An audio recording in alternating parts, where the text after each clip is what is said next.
Muito obrigado, irmão Neville. O Senhor o abençoe, meu irmão. E bom dia, amigos. Estou feliz esta manhã. Um privilégio, um grande privilégio, deveria dizer, estar de volta aqui ao tabernáculo e passar este tempo separado para a nossa adoração da manhã e companheirismo junto à palavra do Senhor. Creio que foi dito uma vez, alegrei-me quando me disseram, vamos à casa do Senhor. Estar com o irmão Neville de novo, meu bom e precioso amigo. E creio que está um pouco fresco, ou melhor, um pouco quente ali atrás. Temos, creio, alguns leques que vocês podem usar com as mãos, assim, temos leques. Se vocês tiverem o motor, mantenha-o em movimento. Ou tínhamos uma porção aqui, acho que ainda tem. Vejo alguns usando livros de cânticos e tal. Estamos procurando ter cultos para evitar, no futuro, esses lugares que são quentes. Assim, por isso estamos aqui esta manhã, para evitar esses lugares. E só uma coisa que pode fazê-lo é o sangue do nosso Senhor Jesus Cristo que faz isso. Fiquei muito contente em ouvir o bom relatório da igreja, como está progredindo, continuando com o Senhor e como Deus está agindo com vocês, com dons espirituais. E estou muito agradecido a Deus pelo coração sincero de vocês com que Ele pode tratar e confiando que Ele os guardará nesse caminho reto e estreito, que vocês não se moverão, nem para a direita, nem para a esquerda dele. E quero agradecer ao irmão Calvin e a sua filha, creio que eram eles que estavam aqui em cima há pouco, que cantaram aquele hino, Não Há Lágrimas no Céu. É bonito, fico grato por isso. E como o irmão Neville disse dele e de mim há anos, eu posso dizer isso do irmão Calvin. Nos conhecemos há anos. E ouvi-lo cantar estes velhos hinos do Evangelho e ele criar seus filhos no caminho do Senhor, isso anima meu coração, faz-me regozijar, saber que Deus tem gente que o ama e o preza. E estamos agradecidos por isso. Agora, desde que voltei, soube que muitos foram batizados na fé e estamos tão felizes por isso. Vejo meu bom amigo, irmão Elmer Gabehart, ali atrás, e entendo que ele foi batizado recentemente na fé e estou muito agradecido por isso. Isso faz com que toda a nossa velha tripulação de caça em Kentucky esteja pronta para pegar apenas o limite, não é? Lembro-me e sei que Rodney está me ouvindo na sala de trás, se ainda estiver lá, e Charlie está sentado diante de mim. Quando íamos ali, os moços todos gostavam, bem, são esquilos, pegavam o maior número que pudessem, mas tive de lhes dizer que isso não estava certo, então agora quase o grupo inteiro é convertido, então eu suponho que teremos de mudar para o próximo distrito e endireitá-los ali. Será maravilhoso. Assim, às vezes olho para baixo, como cada ministro, na senda que você tem caminhado, e me pergunto sobre as coisas, se você tem semeado a semente. Muitos de vocês já ouviram falar de Johnny Appleseed dos Estados Unidos, pois também houve um homem na Suécia que foi considerado como ele, semeava flores. E dizem que é por isso que tem tantas belas flores na Suécia agora, porque ele semeava as sementes das flores em todas as partes onde podia encontrar um pedaço de terras, e as sementes cresciam. Ele amava tanto as flores que espalhava as sementes. Ele partiu, mas suas flores ainda vivem. E separações deixam atrás de nós rastros nas areias do tempo, rastros que talvez outros, enquanto navegando no solene mar da vida, um desamparado e náufrago irmão vendo, se animará de novo. É isso que gostamos de ver em todos, que algo fizemos que beneficiará outros pelo que fizemos. Há poucos dias eu estava sentado falando com meu leal e fiel amigo aqui na cidade, um doutor em medicina, Sam Adair. E ele disse, como está, Bill? Eu disse, suponho que sim, doutor. Bem, eu disse, o senhor? Ele disse, um montão de pacientes, fiz 15 exames esta tarde. Eu disse, bem, isso é bom enquanto são só exames e não encontrando nada mal. Disse, sabe, começamos a falar de quando éramos moços. Eu disse, bem, doutor, não sei quanto tempo vou estar aqui. Ambos estamos na casa dos 50. E ele disse, é verdade, Bill. Eu disse, mas todos estes anos, uns 31 anos de ministério agora, tenho guardado meu coração preparado para aquela hora quando ele vier. Assim sendo, não me importa quando ele vem. Ele disse, é verdade. Eu disse, a maior emoção que tenho é viver para outros. Ele disse, a vida é assim. O que torna a vida real é quando, não o que você pode fazer por você mesmo, mas o que pode fazer pelos outros. Veja, é quando você realmente está vivendo. E se acontecer de haver entre nós alguém que nunca fez isso, procure viver para outro. Experimente isso e veja quanto mais a vida tem para você quando não vive pelo que você pode ganhar da vida, mas pelo que você pode dar a alguém na vida. E você verá que isso é mais bendito que riquezas ou qualquer coisa que você possa imaginar. É o que você pode fazer por alguém. Para levar as cargas da vida, pois a vida em si é uma carga. E isso a fará um pouquinho mais leve para alguém. Você não conhece o gozo a menos que você haja provado uma vez fazer algo por alguém. Então isso me faz lembrar dos 31 anos, será breve, de ministério para o Senhor. E suponho que cada pessoa pensa no tempo quando terá de vir ao seu último culto e chegar à sua última hora e olhar para trás do caminho e olhar para o que foi feito, ver o que passou. Você tem feito algo? E como eu acabo de dizer, é o que você faz pelos outros que conta. Com frequência me pergunto o que será quando eu chegar ao fim do caminho, o que não sabemos quando será, nenhum de nós. Assim sendo, eu estava pensando, olhando para trás ao longo do caminho, trilhei na vida e visto as diversas colinas e trechos de espinhos e rochas, e lugares difíceis e passagens tranquilas, e o que fiz nessas ocasiões. Tudo isso mostrará um dia destes, a hora da minha partida, e fará isso a cada um de nós. Todos estaremos seguros disso. Isso mostrará a cada um quando esse tempo vier. Isso me traz ou me leva a dizer algo que eu prefiro evitar de dizer. Leva-me a dizer algo que eu machuca muito meu coração dizer, mas o que eu vou dizer,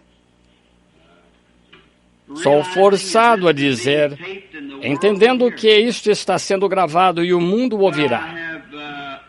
Mas tenho deixado o ministério por uma causa pela qual sinto que tenho de deixar. E talvez muitos de vocês o tenham ouvido, eu estou fechando meu escritório e tal, e deixando o campo evangelístico. Eu não sei aonde nosso Senhor me guiará, e não tenho controle disso ou de qualquer coisa que Ele tenha para eu fazer. Mas estou pensando no fim do caminho, onde devo chegar. E ao longo da jornada da vida, eu tenho cometido tantos erros, pelos quais sinto muito no coração. porque acho que, sendo humano e com debilidade e tudo mais, faz com que uma pessoa faça coisas ou diga coisas, ou mesmo haja de maneiras que não queria, mas sendo a debilidade de um ser humano, ora, nós temos esses momentos. Mas, nisso,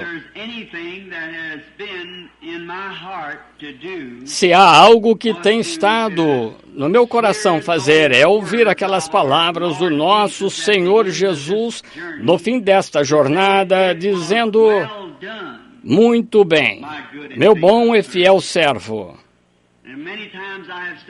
E muitas vezes tenho dito que gostaria de haver estado de pé ali quando ele disse: vinde a mim, mas tenho desejado ouvir dizer muito bem.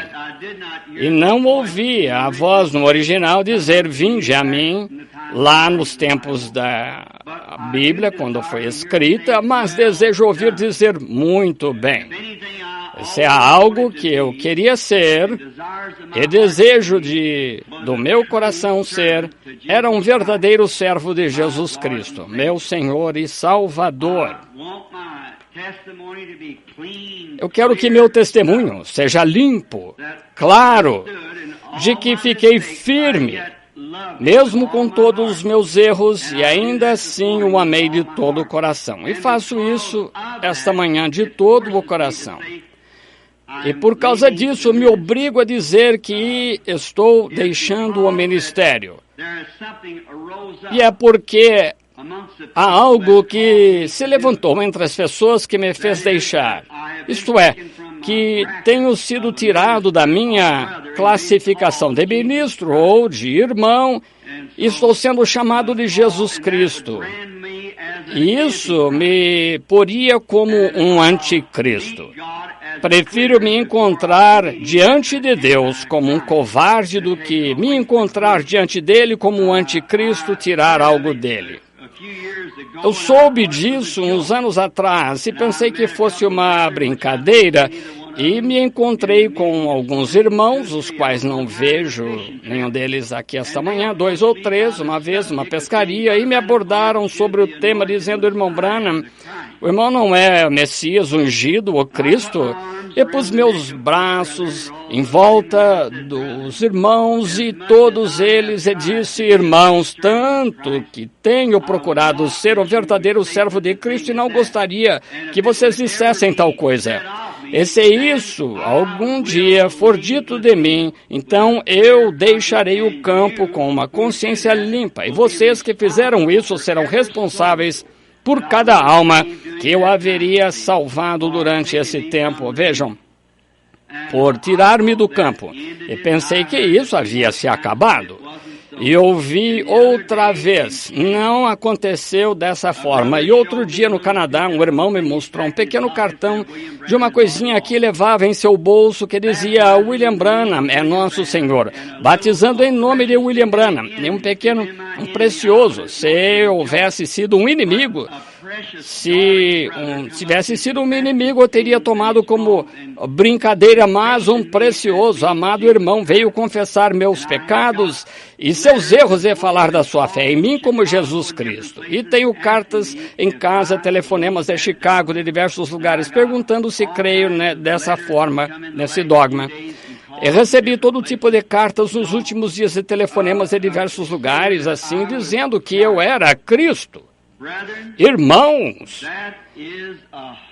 isso é uma mentira terrível, vergonhosa e perversa do diabo, entendem? Vejam, sou seu irmão. Agora, isso faria qualquer pessoa fugir do campo, faria com que qualquer pessoa que ame a Cristo fugir de Cristo.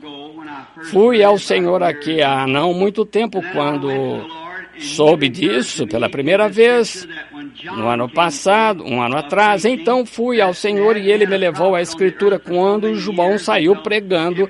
Eles não tiveram profeta por tantos anos, até Todos estavam maravilhados em seus corações, pensando que talvez João fosse o Messias. É assim, então João, eles foram e lhe perguntaram e ele disse que não era. Lê-se isso em Lucas, capítulo 3, versículo 15. Então, isso se acalmou. Assim deixei passar. Mas quando isto veio, então eu soube que algo tinha de ser feito. E digo isto, que a visão e o anjo do Senhor que apareceu no rio, se esta há de ser minha última mensagem, a última coisa à igreja, ao mundo, essas coisas são verdade quanto ao anjo do Senhor. E fico quieto se as pessoas me chamam de profeta muitas vezes, porque um profeta no Testamento em inglês é só um pregador, que profetiza, anunciador da palavra e tal. Não falo nada porque poderia empurrar isso para baixo, mas quando se trata de ser chamado Cristo ungido, isso foi demais para mim. Assim, não pude suportar isso. Então, por volta de depois de deixar as reuniões no Canadá, encontrei-me com isso entre os esquimós e os índios lá. Isso chegou a eles. Portanto, isso me abalou muito, e a caçada que havia planejado há muito tempo não pude realizá-la.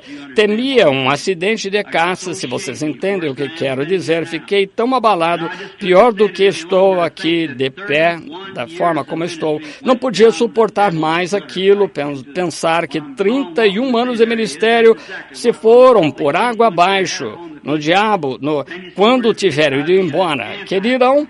Aí está, é exatamente isso. E toda a influência que eu tinha entre as pessoas. Você vê isso, onde isso estaria? Eu seria um anticristo, não poderia suportar isso. Pensei, prefiro morrer aqui na mata, como cair sobre meu rifle ou algo assim, e vi que eu era... Então pensei em meu pequeno José, que tem de ser criado, e eu não estava em condição de caçar. Por isso saí da mata e vim para casa. E tenho estado arrasado faz uns 8 ou 10 dias em tal situação. Pensei que estava perdendo minha mente e pedi que todos se distanciassem de mim e deixassem só, porque estava nessa condição, nervoso e abalado, e fiquei arrasado. Eu me admirava eu ficaria admirado se isso tivesse vindo de um inimigo meu, mas eu haveria rido disso e haveria continuado, mas trata-se de preciosos irmãos, então isso é o que me machuca. Eu disse, Senhor, grande, as coisas são muito grandes para mim, terei de sair e deixar isso em tuas mãos. Não sei mais o que fazer. Algumas noites atrás, para ter certeza, recebi uma visita do Senhor e vi um bebê, uma serpente, que era amarela e preta, falando comigo. Ela me picou na perna, mas o sangue era tão puro que não surtiu efeito em mim. E olhei para baixo e foi ali onde eu havia sido picado antes, e me voltei rapidamente com um rifle, atirei nela, pegou direto no meio dela. E eu me voltei com o meu rifle para atirar na cabeça dela, e ele disse, não faça isso, pegue o pau que está ali ao seu lado. E quando dei as costas para pegar o pau, aquilo serpenteou, correu direto a um charco de água. E eu disse, bem, isso não pode ferir por muito, não pode ficar muito tempo agora, porque creio que o irmão entende, os irmãos, o que acontecerá. Ela está mortalmente ferida, morrerá. E perguntei a muitos dos membros da minha igreja nesse tabernáculo com o irmão Neville, que me procuraram com a mesma pergunta. Irmãos, irmãs, não tenho procurado ser verdadeiro servo de Jesus Cristo diante de vocês, não tenho procurado ser seu irmão. Agora, seja onde isso estiver, é um espírito sobre gente preciosa. Muita gente tem me perguntado isso, mas é um espírito, mas espero que hoje isso receba uma ferida mortal e morra rápido para que eu possa voltar ao ministério. Até então, pedirei a cada um que ore por mim. Não sei o que vou fazer. Minha casa está à venda, não consigo suportar se ficar por aqui, vou enlouquecer. Peço que orem por mim. E lembrem-se, se vocês alguma vez creram em mim, se alguma vez já creram como servo de Cristo, lembrem-se, isso é errado, isso é falso, assim diz o Senhor. É errado. Não tenha nada a ver com isso. Eu sou seu irmão. Inclinemos a cabeça. Pai Celestial, minha carne está tremendo, minhas mãos estão se apertando, meus dedos encolhidos em meus sapatos. Ó Deus, tem misericórdia. Que tenho feito, Senhor, para merecer isto? Rogo que tenhas misericórdia de mim, Senhor, e de todos.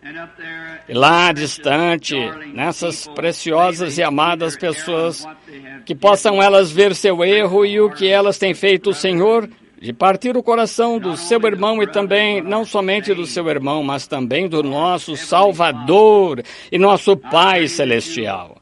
Rogo que nos perdoes os nossos erros, Senhor. Permite que o santo sangue de Cristo traga nossos seres para estarem juntos, Senhor, e benditos sejam os laços que unem nosso coração em amor e companheirismo cristão. Deus, que o inimigo que abordou nossos irmãos e irmãs recebam uma ferida mortal que não exista mais e que morra, Senhor.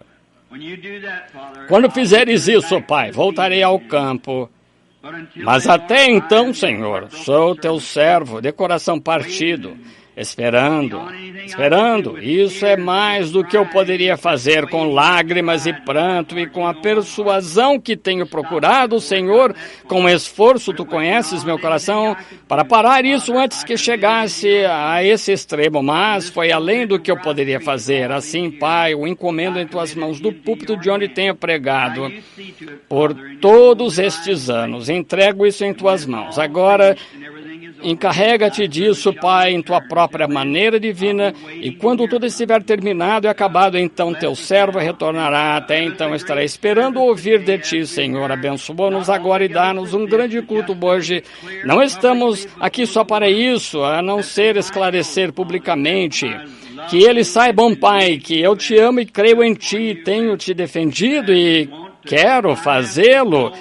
Se eu tiver de ir, deixa-me ir, Senhor, com um coração limpo e um testemunho verdadeiro de que tenho crido e confiado em Ti. Concede, e Te louvarei e Te darei glória por todas as eras vindouras através de Jesus Cristo. Amém. Agora, nas Escrituras, abramos a Bíblia em... Eu pensei esta manhã que seria bom, se o irmão Neville não se importar, continuar um pouco em...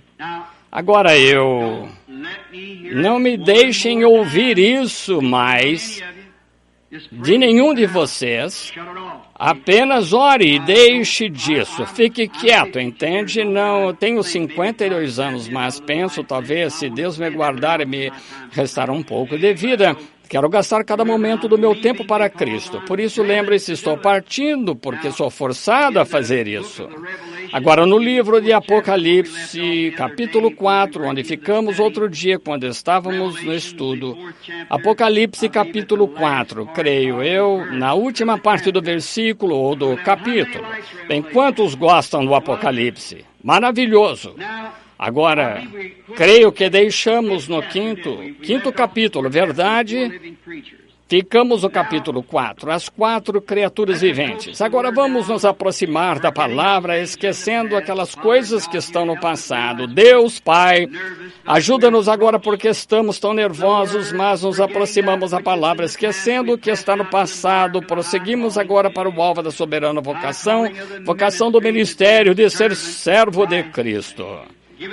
Dá-nos a palavra esta manhã e alimenta nossa alma faminta, porque estamos anelando o Senhor e esperando por essa preciosa unção do Espírito Santo.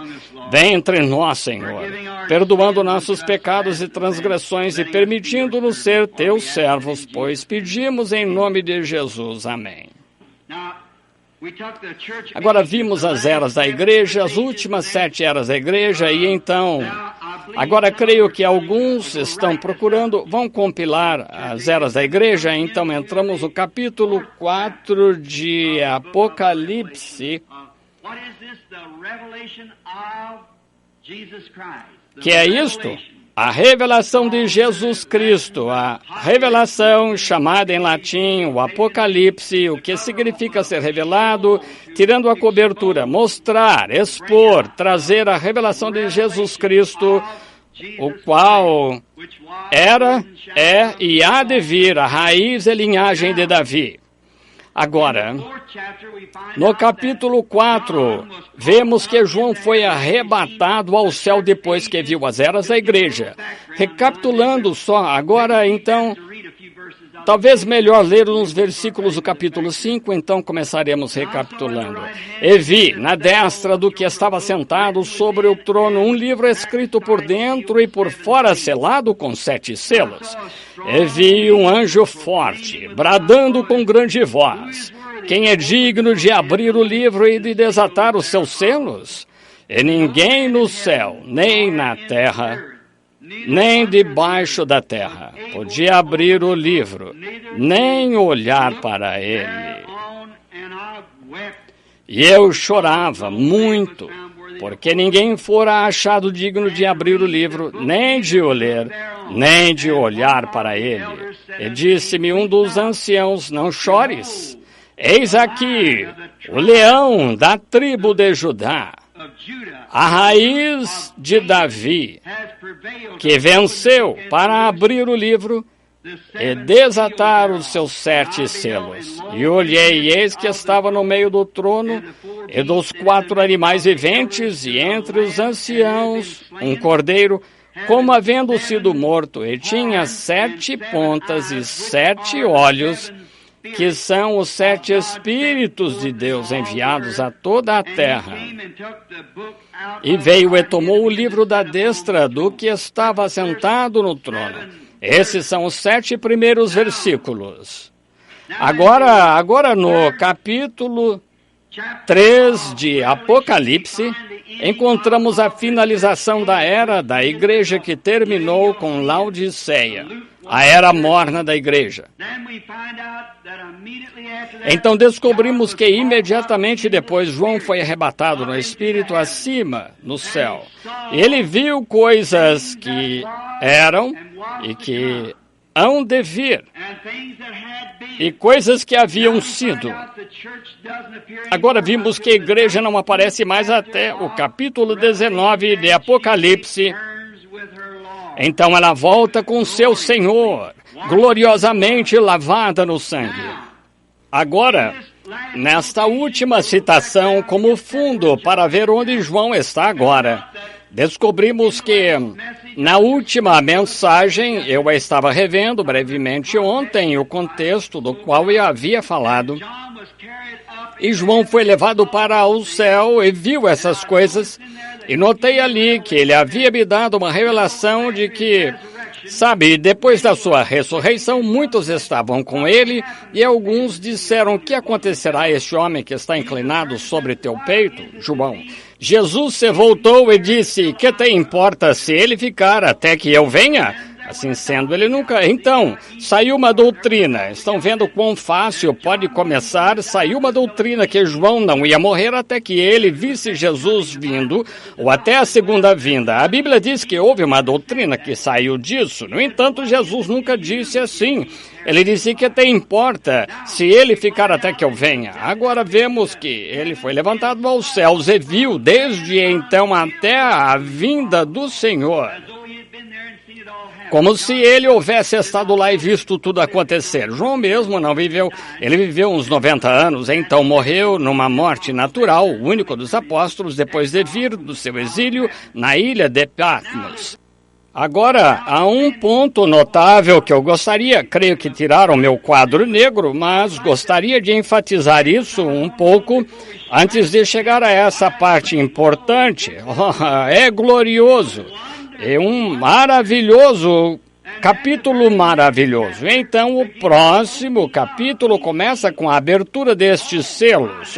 Então, temos de sair dali e ir a diversos lugares da Bíblia para recebermos estes selos quando se abrirem e o que são os seus mistérios. Gloriosos, ricos com vitaminas espirituais.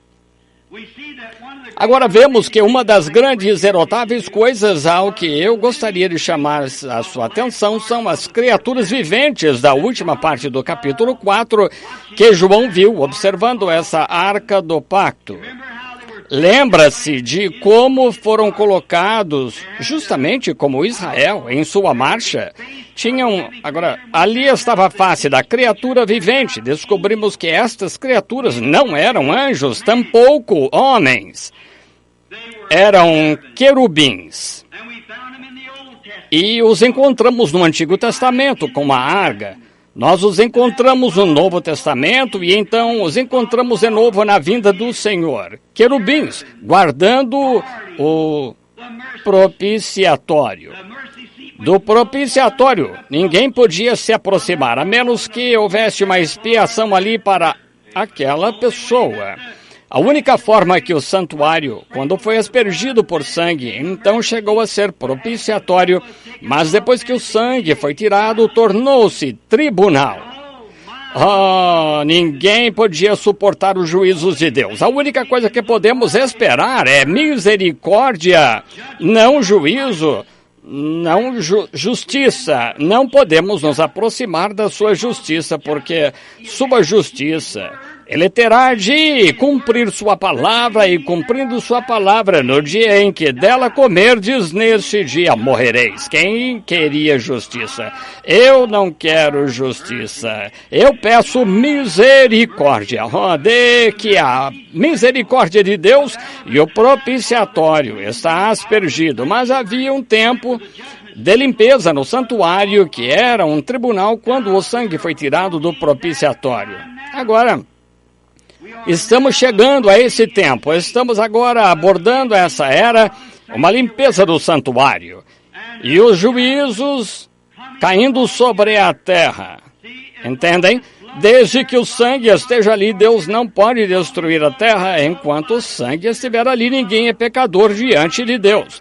Todo mundo está bem, porque há uma expiação para todos, mas se você falha em aceitar essa expiação e entra em sua presença, então você é pecador, você está além dessa misericórdia. Então, você julgou a si mesmo, mas agora, enquanto há misericórdia, mas quando a limpeza do santuário vier, o sangue sai do propiciatório, então a ira de Deus cai sobre a terra.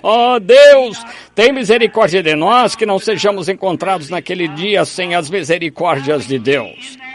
Agora vemos ali, procurarei espiritualizar isso aqui, ou desenhar com a minha mão, que ali havia 4 esquinas, como Israel acampava. Eles colocavam a arca no centro, e nos 4 lados da tenda estavam 3 tribos de Israel, e 3 vezes 4 são 12. Ou 4 vezes 3, melhor dizendo, são 12, e cada 3 tinha uma cabeça, e cada cabeça da tribo. Um deles era Ruben, ele sempre acampava ao sul, ele era a cabeça do homem, e Efraim estava ao oeste com 3 tribos, era o boi. Então no oriente estava Judá, o qual é o leão, e ao norte estava Dan, que era uma águia. Agora, note, lembrem-se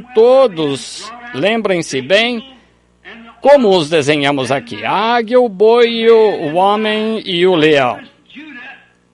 Agora, notem, Judá guardava a porta oriental e Cristo é leão da tribo de Judá. Ele descerá dos céus orientais, entrando pela via da porta. Ele vem pela porta oriental da tribo de Judá. E ele é o leão da tribo de Judá. Vemos em nossa mensagem desta manhã que ele ainda é proclamado o leão da tribo de Judá, a raiz, o mesmíssimo começo de Davi. Davi era o rei eternamente, e Cristo senta-se no trono de Davi no milênio, o qual é o rei eterno. Ali nunca faltaria um a Davi. Aleluia! Nunca faltaria um a Davi. Deus prometeu, disse, nenhum jamais faltará a Davi. Você diz, e hoje, onde estão esses juízes judeus? ele ainda tem a semente. Cristo é seu filho segundo a carne. Ali um se assenta. A Davi nunca faltará, isso mesmo. E Cristo é esse leão da tribo de Judá, da qual Davi saiu. Agora, descobrimos que eram os guardas do propiciatório. Vigiavam o propiciatório. Ninguém se aproximava dele, tinha de atravessar as tribos primeiro, antes de chegar ao propiciatório. Cada homem querendo dar sua vida, cada israelita no acampamento morreria antes que qualquer coisa entrasse naquele acampamento ali e chegasse a esse propiciatório. E agora vemos que essa era a ordem do Antigo Testamento, e na ordem do Novo Testamento encontramos a mesma coisa, que ele era guardado, o propiciatório. Oh, espero que vocês captem isto. O propiciatório ainda é guardado, ainda tem guardas. Nós encontramos que esses guardiões são Mateus, Marcos, Lucas e João, guardando o livro de Atos, os Atos do Espírito Santo realizados entre apóstolos, o qual é o livro de Atos do Novo Testamento, e os 4 escritores dos evangelhos, Mateus, Marcos, Lucas e João, todos guardam esse propiciatório para mostrar que é Deus, o Espírito Santo, hoje. Cada escritura, Mateus, Marcos, Lucas e João, cada um deles sustentará o verdadeiro evangelho do Senhor Jesus Cristo e os atos do Espírito Santo. Agora, quando chegamos mais além, então isso não é ele, mas isso sustenta a verdadeira mensagem, como vimos em Atos 2:38, onde diz: arrependei-vos e cada um de vós seja batizado em nome de Jesus Cristo para a remissão dos pecados. E hoje adotaram o nome de Pai, Filho e Espírito Santo para serem batizados. Não há escritura para isso, não há base, não há nada para guardar, coisa alguma. Você diz, Mateus disse, Mateus guardava, Mateus 28:1-18 diz, nascimento de Jesus Cristo foi assim, estando Maria, sua mãe, desposada com José, antes de se ajuntarem, achou-se ter concebido do Espírito Santo. E tudo foi feito. Então José, seu marido, melhor dizendo, como era justo, não queria infamar, intentou deixá-la secretamente, projetando isto. Eis que em sonho lhe apareceu um anjo do Senhor, dizendo: José, filho de Davi, não temas receber a Maria, tua mulher, porque o que está nela está gerado, o que está gerado é do Espírito Santo. Então, o Espírito Santo e Deus, o Pai, são a mesma pessoa, ou ele teve 2 pais, está vendo? E ele dará à luz um filho, chamará seu nome Jesus, e tudo isso foi feito para que se cumprisse dito que foi pelo profeta. Deus estaria conosco, chamado Emanuel, o qual é Deus, Pai, Filho e Espírito Santo, em um nome, Jesus Cristo, qual guarda essa porta contra erro. Há alguns dias em Chicago, diante de uma associação ministerial de Chicago, a maior de Chicago, o Espírito Santo me acordou à noite e me disse: ponha-se de pé ao lado da janela. Há um grupo de ministros estão preparando um café da manhã para você. Tenha cuidado, vão te apertar a respeito de algo. Eu disse, obrigado, Senhor. Ele me mostrou onde seria. Eu fui e disse a alguns ministros, ao irmão Carlson, ao irmão Tommy Hicks, como seria. Eu disse, o lugar de que vocês contrataram não será esse. Vamos estar em outro. Disse como o Dr. Meade estaria sentado, como um homem de cor, entraria, se sentaria assim, tudo. Então, naquela manhã, disseram, meu filho me disse, papai, vai lá aquela discussão. Eu disse, não vou lá discutir, vou lá ungido pelo Espírito Santo com uma palavra de Deus que guardará esse propiciatório enquanto ele estiver ali. Então, quando chegamos ali, antes que tivesse a oportunidade de perguntar alguma coisa, o Espírito Santo me falou, disse, agora é a hora de dizer. Eu disse, eu sei por que vocês estão aqui, disse agora, irmão Hicks, e você, irmão Carlson, responsável pelos homens cristãos de negócio. Eu disse, não está tudo exatamente da maneira que o Espírito Santo me disse ontem, que vocês não conseguiriam aquele salão, estaríamos aqui, e acabaram de alugá-lo esta manhã, e disse agora, olhe, todos estão juntamente da maneira que ele disse. O motivo que vocês querem me abordar é sobre o nome de Jesus Cristo para o batismo. E quando o Espírito Santo começou a tomar a palavra de Deus, revelar isso e interpretar assim, assim, quando aquele grupo de ministros trinitarianos sentados ali, estendendo a mão sobre a mesa, uns sobre os outros, com lágrimas no rosto, segundo eu entendi, 72 deles estão vindo aqui ao tabernáculo para serem batizados em nome de Jesus Cristo. O propiciatório é guardado, veja, o Espírito Santo guardando o propiciatório, devemos guardá-lo. Deixe que a palavra de Deus, esses grandes mensageiros sentados ali, Mateus, Marcos, Lucas e João, sustentem cada ato desse Novo Testamento. E agora, é exatamente o que eu disse na primeira parte da mensagem esta manhã. Vamos guardá-lo ali mesmo, guardá-lo pelo Evangelho. Essas coisas, se entendem? Guarde ele mesmo onde os Evangelhos o guardarão. Agora, vemos ali que eles estavam guardando o propiciatório de Deus do Antigo Testamento, e ali Mateus, Marcos, Lucas e João, todos, e mesmo o leão da tribo de Judá entregou sua vida para guardar esse propiciatório, deixando-o aspergido com seu próprio sangue. E ali ele está de pé esta manhã, hoje, o grande conquistador, o qual virá do leste algum dia, e o veremos. Agora, voltemos rapidamente, porque sei que há batismo. Que é este livro selado com 7 selos? Oh, que grande coisa! Notaram como diz aqui, eram 7 selos na parte de trás do livro. É algo... Oh, que Deus nos ajude agora, nos dê coragem, talvez muito, logo ou tarde, eu possa tê-lo para vocês. Olha, isso não está escrito na palavra, é selado na parte de trás da palavra. O livro foi selado por estes 7 selos. O mistério inteiro do livro está selado nestes 7 selos. Este é um dos maiores capítulos no livro inteiro de Apocalipse. Olhe. E vi na destra do que estava sentado sobre o trono um livro escrito por dentro, do lado de dentro, escrito, isso é o que estamos vendo esta manhã, e por fora, selado com 7 selos, fora da Bíblia, o que a Bíblia nem diz, é selado aqui dentro com 7 selos, os mistérios de Deus. Agora, o que é isto?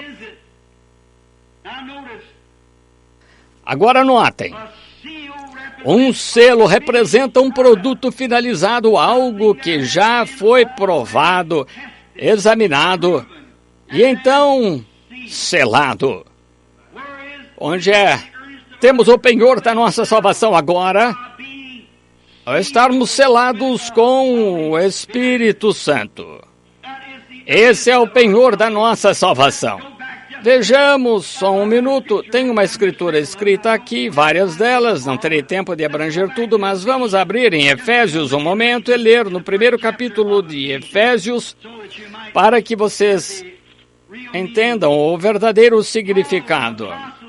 Paulo, apóstolo de Jesus Cristo pela vontade de Deus, aos santos que estão em Éfeso. E lembrem-se, João escreveu esta carta aos Efésios, a Éfeso e aos fiéis em Cristo, aos que Paulo havia pregado e conduzido, alimentado com o Evangelho. Éfeso e fiéis em Cristo, esses são aqueles que já estão em Cristo. Como entramos em Cristo por um Espírito, somos todos batizados num corpo, o qual é o corpo de Cristo. A vós graça e paz da parte de Deus nosso Pai e do Senhor Jesus Cristo. Bendito o Deus e Pai de nosso Senhor Jesus Cristo, o qual nos abençoou com todas as bênçãos espirituais nos lugares celestiais em Cristo Jesus. Pense nisso agora. Ele nos tem abençoado com toda graça celestial. Bênçãos enquanto nos congregamos em Cristo Jesus, como os crentes, a igreja eleita, chamada para sair, separada. Ele nos selou por seu Espírito Santo e agora está revelando-nos todas as coisas que estão no futuro para nós. Agora chegamos aos 7 selos. Como também nos elegeu nele antes da fundação do mundo, para que fôssemos santos e irrepreensíveis diante dele em caridade e nos predestinou para filhos de adoção por Jesus Cristo, para si mesmo, segundo o beneplácito de sua vontade. Quão belo pensamento! Continuemos lendo um minuto. Quero chegar aqui principalmente ao versículo 12, 13 e 14. Com o fim de sermos para louvor da sua glória, nós os que primeiro esperamos em Cristo, no qual também vós estáis, depois que ouvistes a palavra da verdade, o evangelho da vossa salvação, e no qual, depois que crestes, fostes selados com o Espírito Santo da promessa. Depois que crestes. Oh, meu irmão Batista, como você poderia dizer que não é assim? Você diz que recebe o Espírito Santo quando crê. Ela diz, depois que creram, foram selados com o Espírito Santo da promessa. Note. O qual é o penhor da nossa herança para a redenção da possessão de Deus para louvor da sua glória. Agora, descobrimos então que um selo quer dizer que é uma coisa terminada para Deus, já está estabelecida. E cada crente foi selado com esta promessa desde o começo. Porque antes da fundação do mundo, fomos predestinados à adoção de filhos. Antes que o mundo começasse, oh, que esperança! Faz-nos descansar firmes, seguros, uma âncora para a alma que não é movida lá e cá, mas ancorada está em Cristo, uma esperança que está segura. Predestinou-nos desde antes da fundação do mundo para a adoção de filhos por Jesus Cristo. Oh, que maravilhoso! Eu amo essa obra consumada de Deus. Agora deixem-me citar outra escritura para você. A todos os que ele antes conheceu, chamou. A todos os que ele chamou, justificou. Todos que ele justificou, ele glorificou. Desde o princípio, Deus, em sua grande e infinitamente, viu de antemão sua igreja e a predestinou à adoção de filhos por meio de Jesus Cristo, para dar-lhes vida eterna no fim da era. Que bonito. Irmão Neville, isso me faz sentir muito melhor. Sim, só. A adoção pelo sangue de Jesus Cristo. Agora, note enquanto continuamos. Ora, sabemos que somos predestinados com o Cordeiro. O Espírito Santo é o nosso selo. O penhor quer dizer há mais por vir. Temos só o penhor disso agora. O penhor é só a entrada de um pagamento. Ah, que lindo! Só a entrada do pagamento que reserva e assegura e o ancora para que ninguém mais possa tocar. É o penhor da nossa adoção. Amém. O Espírito Santo é agora o penhor de Deus em nosso coração. Selo, a adoção de filhos esperando-nos no fim do caminho. Filhos e filhas de Deus. Veremos para outra escritura rapidamente, tenho ela escrita aqui em outra página. Romanos 8:22, acho lindo. Agora, estudando ontem, anotei umas escrituras, às quais gostaria de me referir, porque sabemos que toda a criação geme e está juntamente com dores de parto até agora. E não só ela, mas nós mesmos, que temos as primícias do Espírito, também gememos em nós mesmos, esperando a adoção, a saber, a redenção do nosso corpo. Está vendo? Toda a criação está gemendo, disse Paulo. Todas as coisas estão gemendo. Veja as árvores como labutam, veja as flores como labutam pela vida, para que depois da geada venha e as derrube. Veja as árvores como elas labutam para sustentar seu galho, que cantam glórias a Deus. Tudo, toda a natureza, todos os animais, todas as aves, como voam do inimigo, escapando, todas as coisas gemendo. E nós mesmos, disse Paulo, gememos também com eles, porque estamos esperando pela redenção do nosso corpo. Mas agora, eles têm estado todos estes anos até agora temos o penhor da nossa herança. Que temos? Temos a evidência de que Deus vive. Temos a evidência de que Deus está conosco. Temos a evidência de que Deus não nos desamparou, que somos seus e Ele é nosso, porque nós, em nossos corpos, somos agora tabernáculos do Espírito Santo de Deus, que clama Abba, Pai. E não há nada que possa tirar isso. Estamos ancorados em Cristo. Agora as árvores não têm, a natureza não tem, mas ainda estamos gemendo com eles, porque ainda não recebemos a plenitude da nossa adoção. Mas temos o penhor disso, de que fomos tirados das coisas do mundo, e de que agora chegamos a filhos e filhas de Deus. Que tipo de gente devemos ser?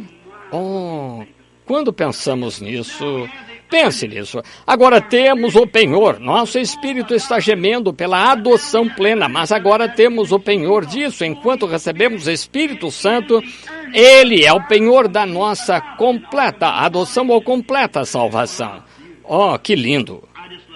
Gosto demais disso. Muito bem. Estamos esperando a plenitude da adoção. Quando isso acontecerá? Na primeira ressurreição. Será quando nossos corpos serão mudados destas criaturas vis que somos e teremos um corpo como o seu próprio glorioso corpo, porque o veremos como Ele é e seremos como Ele. Quando Ele aparecer, seremos a sua semelhança, teremos um corpo como o seu, um corpo glorioso e glorificado, e todas as provas e lutas da vida desvanecerão numa pequena neblina e desaparecerão para nunca mais existir. E esses tabernáculos terrenos, nos quais agora gememos, estamos esperando por este penhor, pela salvação plena em sua plenitude por vir. Mas agora, nesses tabernáculos de barro, temos algo que nos diz que fomos levantados a tal ponto.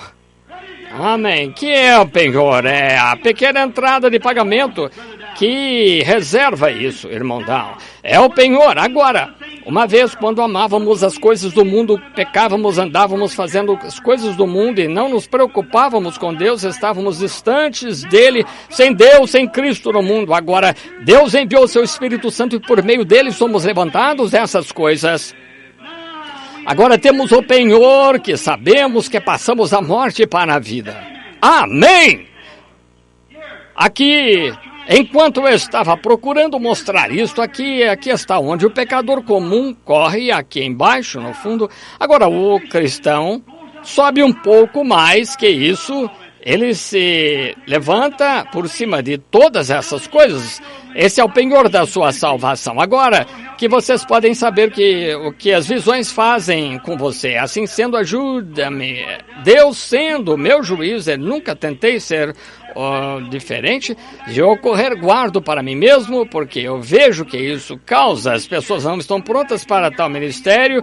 Você tem de deixar isso às vezes. Continua aqui atrás. Se eu alguma vez vir ao campo de novo, serei um evangelista. Mas olha aqui, sobre isso aqui, voltando aqui, você sobe a esse celestial aqui em cima, você vive em cima, em volta dessas dimensões aqui, vai mais além do que qualquer coisa que o homem possa imaginar, além de qualquer dessas coisas, e isso levanta você para aqueles espaços lá.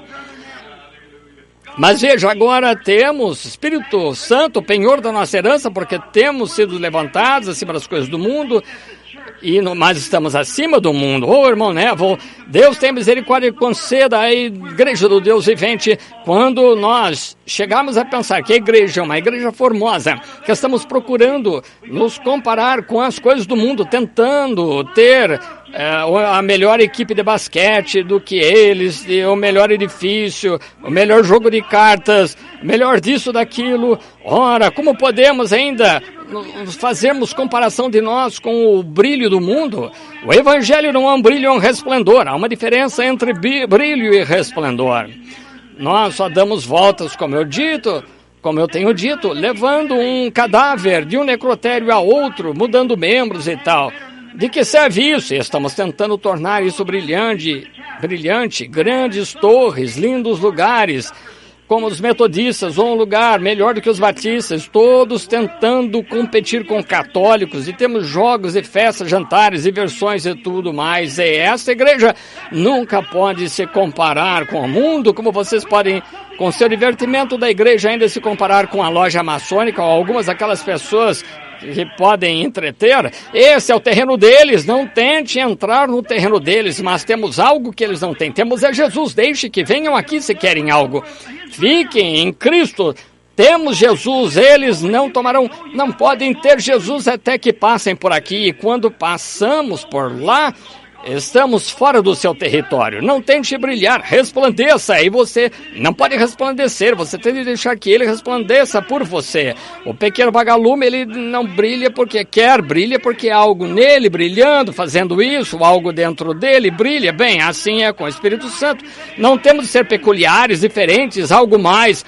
Solte-se disso e viva uma vida piedosa e deixe que Deus viva através de você. Isso resplandecerá para o Evangelho, não brilho. Isso faz aos macacos que eles saltem com essas coisas, qualquer coisa que brilha. Você sabe, eles estão sempre indo atrás de algo brilhando, mas o resplendor é suave, terno, dócil do Espírito Santo. Agora estamos esperando essa ressurreição. Bem, agora entendem? Digam amém se entendem o que quero dizer quanto a penhor, redenção. Sabemos que passamos a morte para a vida porque fomos levantados, não levantados, mas somos levantados, não nos levantamos acima das coisas do mundo, a tal ponto que amamos a todos e Deus nos ama, e sabemos, observamos nossa vida e vemos que é Espírito Santo, porque não nos importa mais as coisas do mundo.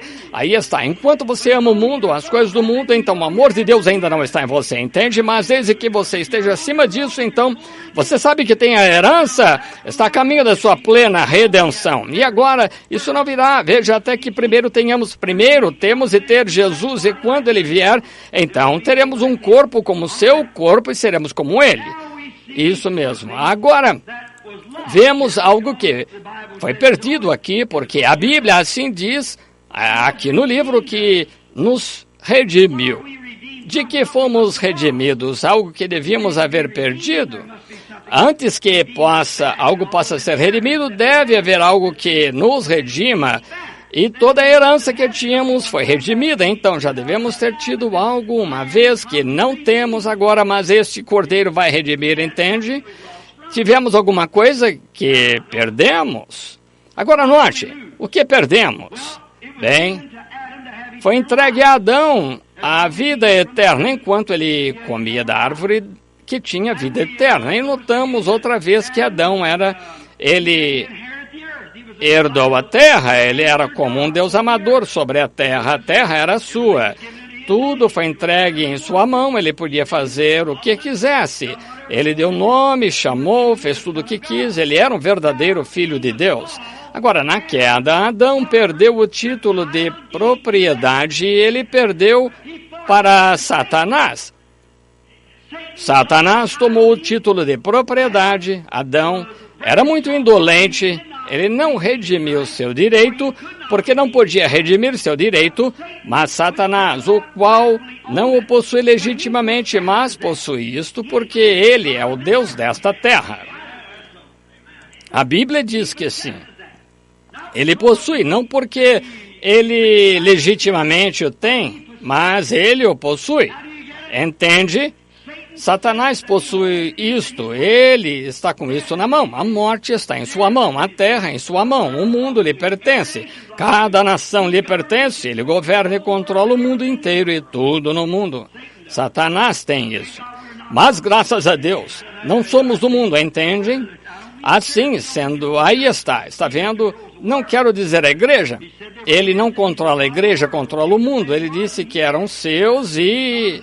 ele é o Deus do mundo, e Jesus disse que era e é.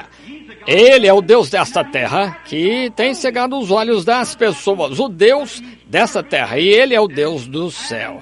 E agora ele legitimamente não possui, perdeu. E Adão perdeu o título de propriedade disso, tudo isso que possuímos, a vida eterna e a herança da terra. Jesus disse em Mateus 5, bem-aventurados os mansos, porque herdarão a terra, entendem? Agora não temos agora, e olhe, isso não era para Adão ou alguma descendência sua. A descendência de Adão perdeu tudo também. Essa não é a semente de Adão. Não importa quanto procuremos embelezar este mundo, quanto procuremos fazer grandes, belas casas, ainda assim não pertence à descendência de Adão. Não, Senhor. Isso não passou a descendência de Adão, porque Satanás tomou por completo tudo. Porque Adão perdeu. Agora, sim, quantas coisas poderiam ser ditas? Não quero demorar demais, porque temos de batizar. Muito bem.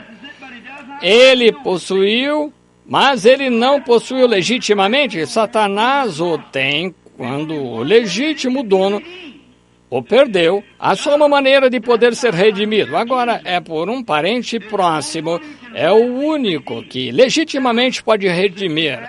Agora, por certo, tivemos isso no nascimento virginal de Jesus Cristo. Agora, quero dizer algo aqui. A primeira coisa que queremos é, se formos ao Antigo Testamento, creio que escrevi aqui em alguma parte, em Levítico 25, 23 e 24, você pode conseguir as leis de redenção. Estamos anotando isso para vocês. Para redimir qualquer coisa, quando Deus deu a Israel, dividiu sua terra, por meio de Josué, a cada tribo e a cada indivíduo foi dada uma terra onde seus filhos herdaram sua possessão. Agora, se esse homem chegasse a ser pobre e perdesse algo, outro homem, a única maneira de ser redimido seria por um parente próximo, mas finalmente devia ser devolvida. Este homem tinha aquilo só por um certo período de tempo, devia voltar ao dono original. Isso mesmo, devia voltar ao dono original.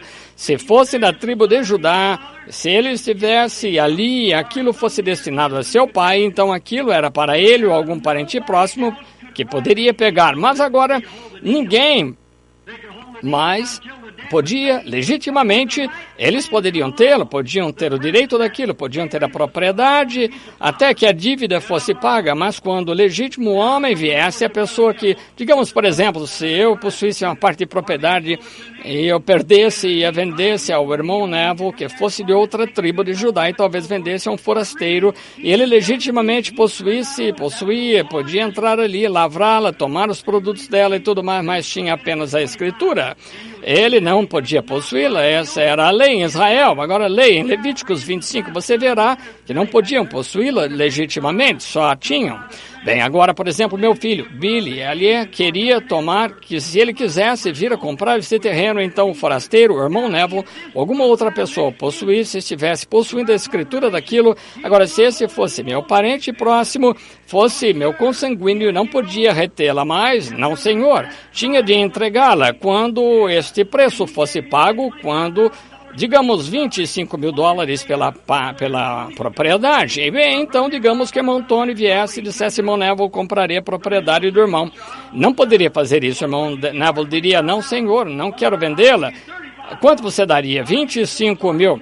Bem, eu lhe darei 35 mil. Darei tanto e tanto. Não importa o que você queira, eu não quero vendê-la, quero ficar com ela. Mas Billy Paul poderia vir e dizer, eu quero a propriedade do meu pai, aqui estão os 25 mil, e tinha de entregá-la. É isso mesmo, porque era uma lei. Oh, aleluia. Eu espero que vocês cristãos vejam isso. Somos o sal da terra.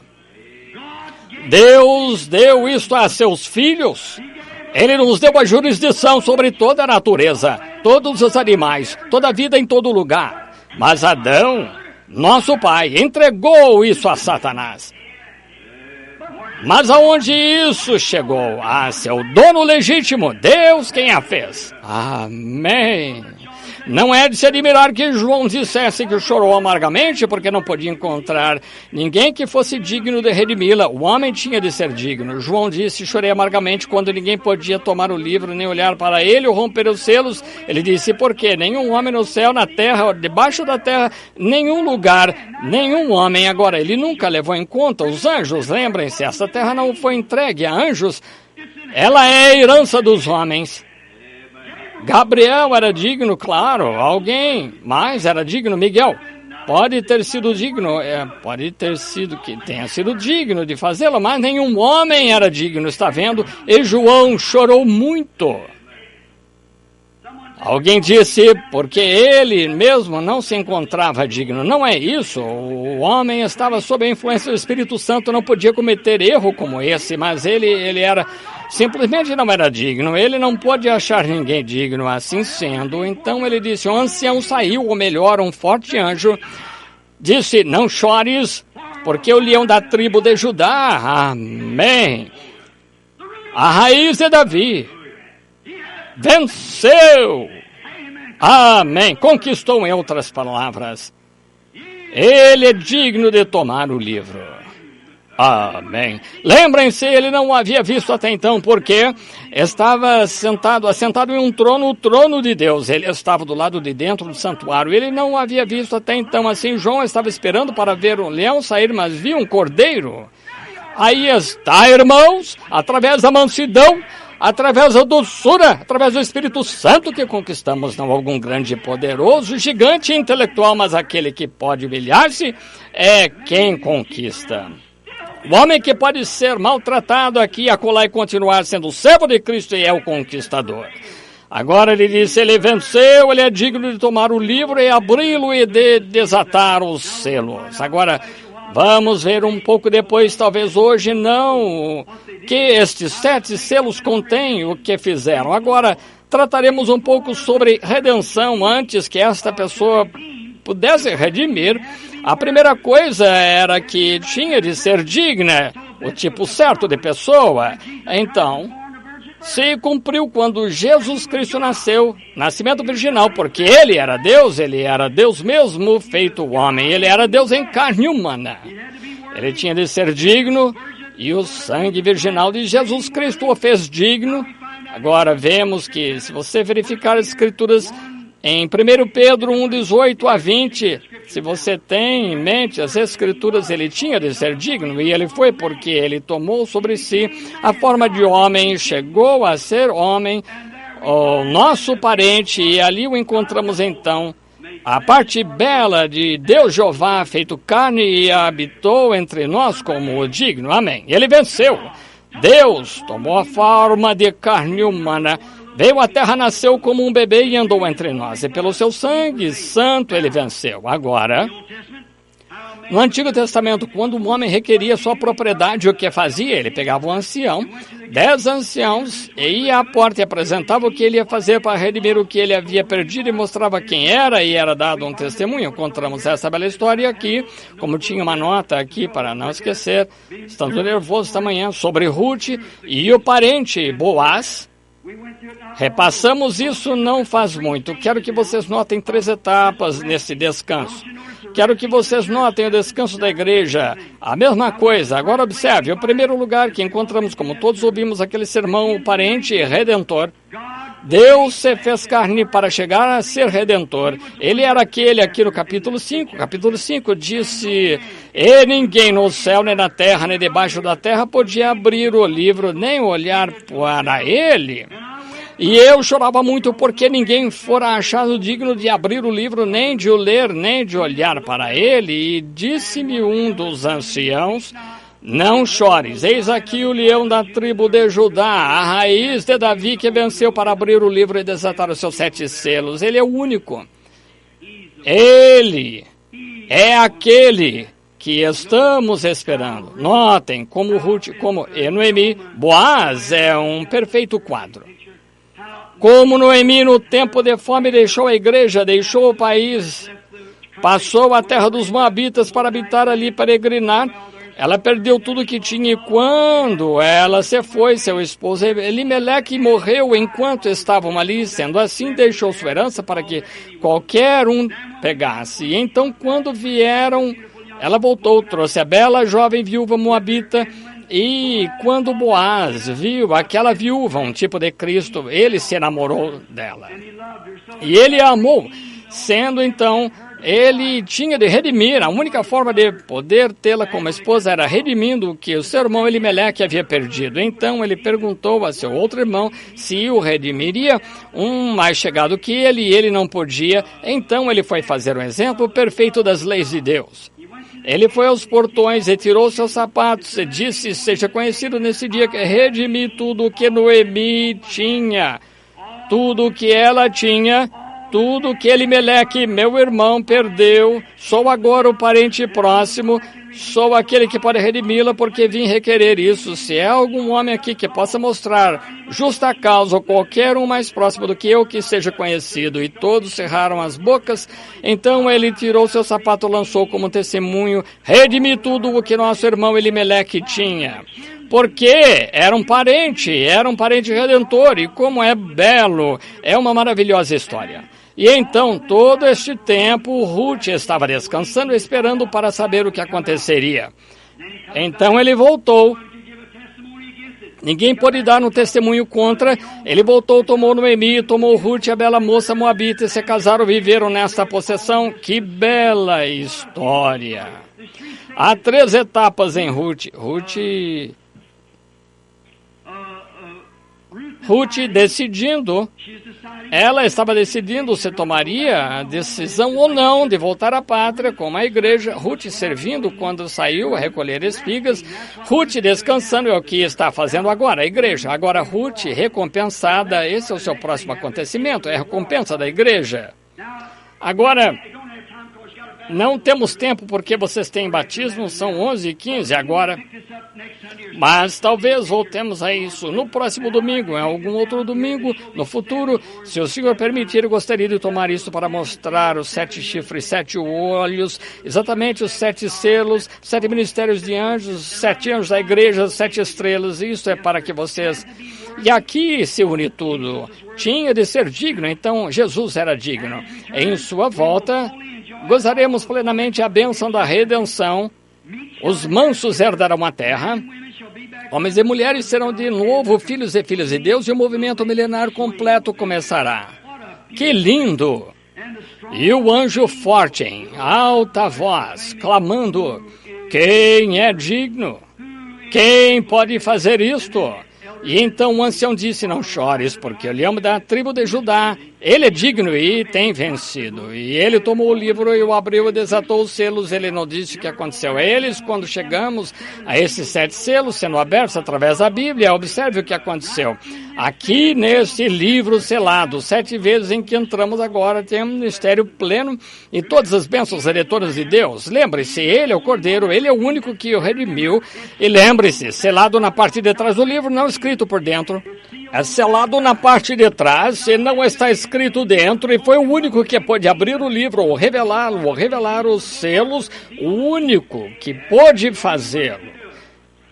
Então, é algo sobre que podiam discutir, está aqui, sobre o que é, mas é ele que divinamente a interpreta. Mas aqui na parte de trás não há ninguém que possa fazê-lo. Pertence a ele e só a ele. Ele é o que pode revelar aqueles 7 mistérios. E note aqui cada detalhe é sobre redenção, como a igreja foi redimida e o que será redimido. Oh, vamos amá-lo de todo o coração, fazer tudo o que pudermos. Certo escritor estava escrevendo uma história. Antes que eu conclua e entregue o culto ao irmão Neville, gostam do Apocalipse? Eu amo. Vimos apenas 3 versículos da manhã, mas continuamos. Note. Um escritor estava escrevendo um livro sobre uma moça que estava procurando encontrar Deus.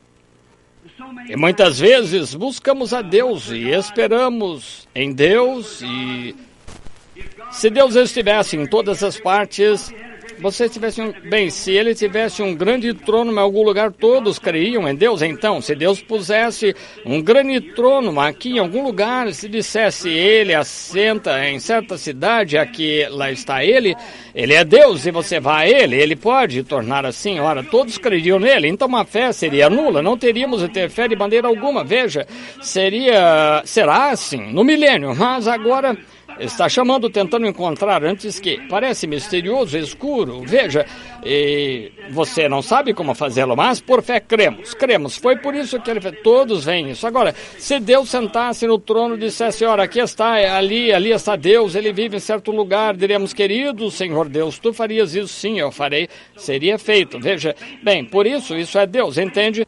Então a fé não serviria, seria nula. A fé não serve quando se é realista. O que seria se cada pessoa neste mundo fosse cristão? O que seria se todos fossem um cristão cheio do Espírito Santo? Não precisaríamos de fé de maneira alguma. A fé é a mesma coisa pela qual somos salvos. Por isso tem de haver alguns que não concordam para podermos exercitar a fé, entende? Você tem de haver uma mulher má para fazer com que a verdade se sobressaia. Tem de haver uma mentira para que a verdade positiva brilhe. Se tudo fosse verdade, seria tão comum, entende? Mas veja, algo é real, genuíno, quando a verdade é a fé, tudo mais, ora, aí está. Agora, temos de ter os prós e contras, é desse jeito. Tem de ter bons dias para você desfrutar os dias ruins, para que você desfrute os bons. Tem de ter um pouco de enfermidade para apreciar a saúde. E você tem de ter seus vales para desfrutar o alto da montanha. Aí então um dia será tudo alto da montanha, tudo saúde, será Deus, gozo, justamente haverá gozo sem fim. Então veja, temos de ter os prós e contras. Agora todos que entendem digam amém. Esta moça estava dizendo que estava procurando encontrar a Deus em todas as partes que ia. Ela ia àquela igreja, tudo mais, não conseguia encontrá-lo, e uma vez se encontrou indo no caminho, que havia um pequeno ancião, um pequeno sujeito, e ele tinha uma enorme catedral nas costas, e ele estava caminhando na estrada e disse, oh, bom homem, isso é enorme, mas você está com tudo isso nas costas, isso o esmagará. Ele disse, não me esmagará, porque sou a rocha sobre a qual está edificado. É Ele. Oremos.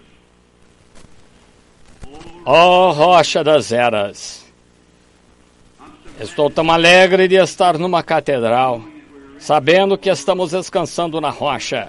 Ele disse, a rocha. Isto não é mais do que papel. E à medida que a rocha começa a se mover rapidamente, as belas campainhas começam a tocar do lado de dentro. Ó rocha das eras, esconde-nos em tua misericórdia.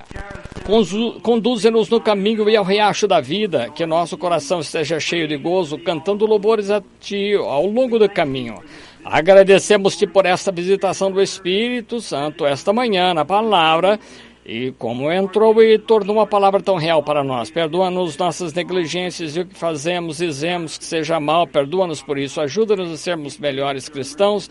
Deus, rogamos que tuas misericórdias descansem sobre nós. Pedimos-te, Senhor, se for tua vontade, que voltemos muito em breve e terminemos os capítulos aqui, falemos esses 7 selos. Estamos antecipando esse tempo, Senhor, quando tu nos permitirá fazer isso. E Pai, aqui em nossa pequena igreja, rogamos que nos concedas isso, para que entendamos essas grandes coisas de Deus. Não porque mereçamos, Senhor, mas nosso coração está faminto crendo nisso. Rogamos que concedas. Rogamos por nosso irmão Neville, Senhor, nosso fiel pastor, enviado por Deus. Rogamos que tu ajudes e o abençoes, ele, sua doce esposa, uma bela pessoa e seus pequenos filhos. Rogamos por todos os administradores, diáconos e todos que vêm à igreja, não só pelos nossos, mas por outros e todos os que invocam o teu nome. Rogo por meus amigos em todo o país, basta um aviso rápido e aqui estarão. Pai, te agradeço por isso. Rogo que apresses o dia quando Jesus virá, e todos serão congregados, onde não haverá mais dia nem noite e não mais tempo, não, mas mudará com a eternidade, onde estivermos todos juntos para sempre. Concede, Senhor. Se houver alguns aqui esta manhã, Senhor, que não te conhecem como Salvador, que queiram se familiarizar com este Cordeiro que sustém o livro misterioso dos 7 selos em sua mão, Deus, que estejamos familiarizados com ele, para que o futuro, quando virmos estes selos desatados, então possamos ver do que Deus está nos falando. Pedimos para a glória de Deus através do nome do seu Filho Jesus Cristo. E enquanto mantemos a cabeça inclinada, haveria alguém que diga, lembre-se de mim, irmão Branham, enquanto ora, gostaria de ser lembrado em oração. Deus abençoe, Deus abençoe, Deus abençoe você e você. Sim, Deus seja bom para com você. Sim, talvez haja 2 dezenas ou mais de mãos. Ó Senhor, Tu vês as mãos, conheces dos desejos, sabes o que está no coração deles, eu não. Rogo que reveles a eles, Senhor, Tua bondade e misericórdia, dá-lhes perdão para que qualquer coisa seja, se for enfermidade, cura os seus corpos, torna-os sadios. Faz isso, Pai, enquanto a unção do Espírito Santo está na reunião sobre a congregação agora, que é grande, Deus do céu, unja tanto que abençoe a cada um na presença divina que saímos aqui essa manhã dizendo, não mordia nosso coração em nós, concede, Senhor. Agora estou fraco, cansado, minha voz fraca, rogo, Deus, por minha própria força, podes me ajudar, fortalece-me, cura aquela pequena ferida ali, Senhor. Por favor, permite que o santo azeite de Deus entre ali, cada ferida, Senhor, em todas as partes de todos. Queremos viver, Senhor, para a Tua honra e glória. Concede e cura todos os enfermos e aflitos. Recebe glória para Ti, Senhor, porque entendemos que não há muito mais tempo. Não teremos mais estas reuniões, passarão no passado. Agora, Pai, abençoa, pedimos todos juntos através do nome de Jesus Cristo. Então, Pai, também pedimos que Te lembres daqueles que vão ser batizados esta manhã. Em nome do Senhor Jesus, que Tu lhes dês o batismo do Espírito Santo, grande glória e honra. Concede, Pai, entregamos tudo a Ti agora. E, Pai, eu me incluo em tudo isto, não esqueças de mim, Senhor. Ajuda-me agora, rogo em nome de Jesus. Amém.